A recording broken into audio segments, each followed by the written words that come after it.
ഒരു ഇന്ത്യൻ സ്വകാര്യ പ്രണയകഥ.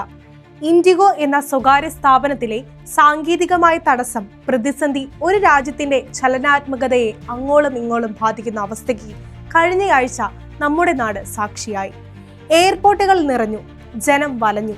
ഇതിനു മുൻപും പലപ്പോഴും വിമാന കമ്പനികൾക്ക് പ്രതിസന്ധികൾ ഉണ്ടായിട്ടുണ്ട്, ഫ്ലൈറ്റുകൾ തടസ്സപ്പെട്ടിട്ടുണ്ട്.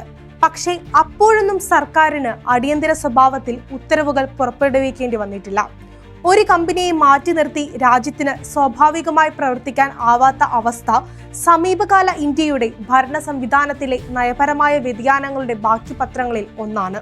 സ്വകാര്യ കമ്പനികൾ രാജ്യത്തിന്റെ അടിസ്ഥാന സേവന സൗകര്യങ്ങളുടെ ഭാഗമാകുമ്പോൾ, അവ വളർന്ന് സർവാധിശായിയായി മാറുമ്പോൾ സംഭവിക്കുന്ന ഒന്ന്, ഒരു സ്വകാര്യ സംവിധാനത്തെ ഭരണകൂടത്തിന് ബൈപ്പാസ് ചെയ്യാൻ ആവാത്ത വിധം ശക്തമാകുമ്പോൾ ഇത്തരം കാര്യങ്ങൾ സംഭവിക്കാം. ഭരണകൂടത്തിന്റെ സ്വാധീനത്തോടെ നിൽക്കുന്ന സ്വകാര്യ കുത്തക സംവിധാനങ്ങളെ കുറിച്ചാണ് ഇവിടെ പറയുന്നത്. ഡിജിറ്റൽ റൈറ്റ്സ് ആക്ടിവിസ്റ്റായ അനിവർ അരവിന്ദ് പുതിയ കാല ഇന്ത്യയിലെ ഒരു പബ്ലിക് ഇൻഫ്രാസ്ട്രക്ചറിന്റെ സ്വഭാവം വെളിപ്പെടുത്തുന്നതിന് 3 ചോദ്യങ്ങൾ അവതരിപ്പിക്കുന്നുണ്ട്. 1. സംരംഭം പൂർണ്ണമായി സർക്കാരിന് ഓഡിറ്റ് ചെയ്യാൻ സാധിക്കുന്നതാണോ? 2.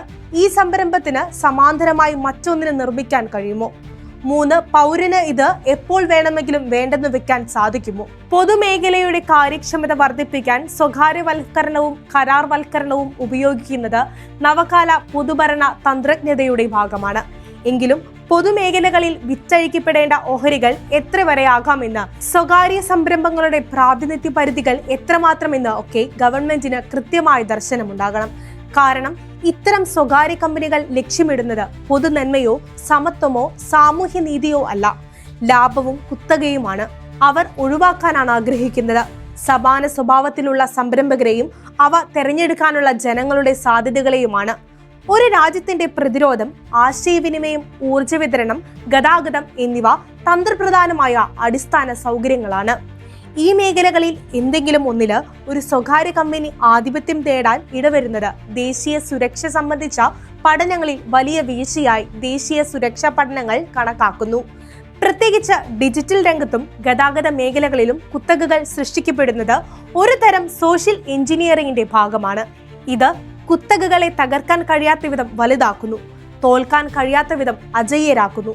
അവരെ നിയന്ത്രിക്കേണ്ട ഭരണകൂടം തന്നെ അവർ തകർന്നാൽ ഉണ്ടാകുന്ന പ്രത്യാഘാതം ഭയന്ന് നിസ്സഹായരാകേണ്ടി വരുന്നു. ഇത്തരം പ്രതിസന്ധികളിൽ ചിലപ്പോൾ നിയന്ത്രിക്കേണ്ടവർ പോലും കുത്തകകളുടെ തടവിലായെന്നും വരാം. അതിനെതിരെ ശബ്ദിക്കുവാൻ സർക്കാരിന് ബുദ്ധിമുട്ടുണ്ടാകുന്ന സാഹചര്യവും ഉണ്ടാകാം. കാരണം കമ്പനിയെ ശിക്ഷിക്കുകയോ നിയന്ത്രിക്കുകയോ ചെയ്യുമ്പോഴെല്ലാം ശിക്ഷിക്കപ്പെടുന്നതും നിയന്ത്രിക്കപ്പെടുന്നതും രാജ്യം തന്നെയാകുന്ന അവസ്ഥ. കാരണം കമ്പനിയെ ശിക്ഷിക്കുകയോ നിയന്ത്രിക്കുകയോ ചെയ്യുമ്പോഴെല്ലാം ശിക്ഷിക്കപ്പെടുന്നതും നിയന്ത്രിക്കപ്പെടുന്നതും രാജ്യം തന്നെയാകുന്ന അവസ്ഥ.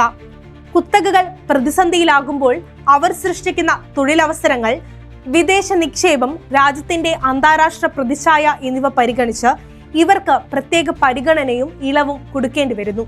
ഭാരപ്പെടുന്നത് സാധാരണക്കാരും. ഇതൊരു തരം സ്വയം ബന്ദിയാക്കലാണ്. വികസിത രാജ്യങ്ങളെ വരിഞ്ഞു മുറുക്കിയ കഴിഞ്ഞ ദശകത്തിലെ സാമ്പത്തിക മാന്ദ്യം ഇന്ത്യയെ ഒരു പരിധിവരെ ബാധിക്കാതിരുന്നതിന്റെ പ്രധാനപ്പെട്ട കാരണങ്ങളിൽ ചിലത് റിസർവ് ബാങ്ക് വിവേചനരഹിതമായ വായ്പകൾക്ക് വച്ചിരുന്ന നിഷ്ഠയാർന്ന നിയമങ്ങളും സ്വകാര്യ സംരംഭകരെ കൃത്യമായി അകലത്തിൽ നിലനിർത്തി പൊതുമേഖലാ നിക്ഷേപങ്ങളിലേക്ക് ഗവൺമെന്റ് കാണിച്ച ശ്രദ്ധയും കൂടിയായിരുന്നു. എന്നാൽ ഇന്ന് ഒരു ക്ഷേമരാഷ്ട്രത്തിന്റെ അടിസ്ഥാന സൗകര്യങ്ങൾ പുതിയ കാല സ്റ്റാർട്ടപ്പ് തന്ത്രജ്ഞത ഉപയോഗിച്ച് നടപ്പിലാക്കുമ്പോൾ ഗൗരവമായ ഇൻഡിഗോ സമാന പ്രതിസന്ധികൾ ആമുഖം മാത്രമാണ്. അത് പൗരന്മാർക്ക് തെരഞ്ഞെടുക്കാനുള്ള സ്വാതന്ത്ര്യവും സുതാര്യതയും നിഷേധിക്കും. ഭരണകൂടവും കോർപ്പറേറ്റുകളും തമ്മിലുള്ള സമ്പൂർണ്ണ ലയനമാണ് ഫാസിസം എന്ന് പറഞ്ഞത് മുസോളിനി തന്നെയാണ്. 2025 ഡിസംബർ 17 സത്യദീപം എഡിറ്റോറിയൽ.